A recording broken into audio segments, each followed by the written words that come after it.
Good evening all my dear student.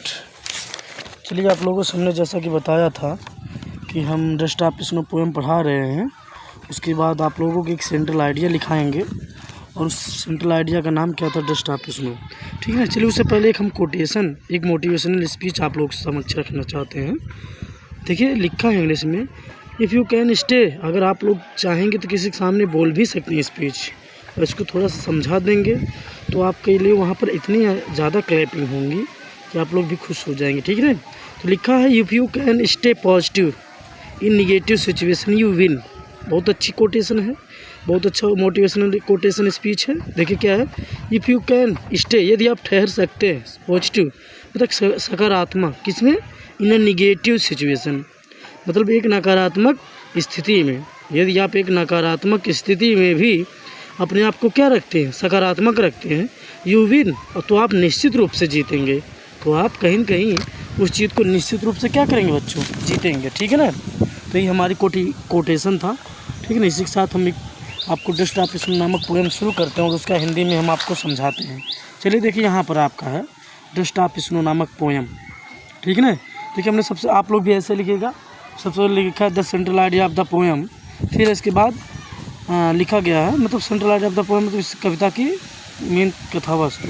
ठीक है, तो the poem dust of snow is short poem composed by American poet Robert Lee Frost.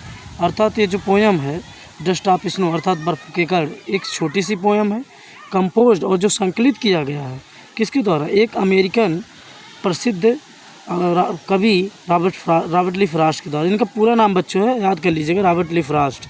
ठीक है, ये है एक अमेरिकन प्रसिद्ध कवि हैं। यद्यपि इनको 31 बार, ठीक है, 31 बार नोबेल प्राइज़ के लिए नॉमिनेटेड किया गया था, लेकिन एक बार भी नहीं मिला था।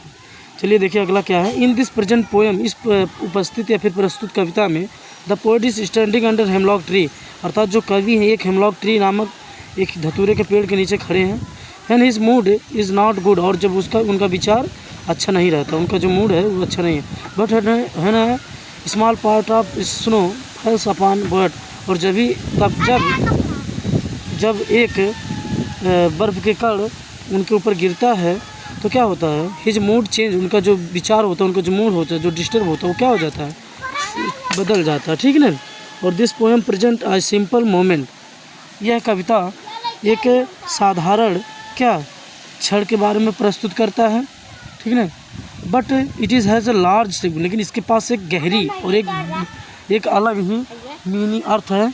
ठीक है, इसके बाद क्या आपका है, बहुत शॉर्ट में हमने लिखा है, thus we can say that we should take anything in positive way, इसलिए हम लोग किसी भी चीज़ को एक सकारात्मक तरीके से लेना चाहिए। ठीक है ना, और सही भी है। अगर हम लोग लग रहा है कोई चीज़ हम लोगों से परे जा रही है, तो अगर हम लोग सोच रखेंगे अच्छा, तो हम लोग जरूर वो काम कहीं न कहीं सफल होगा।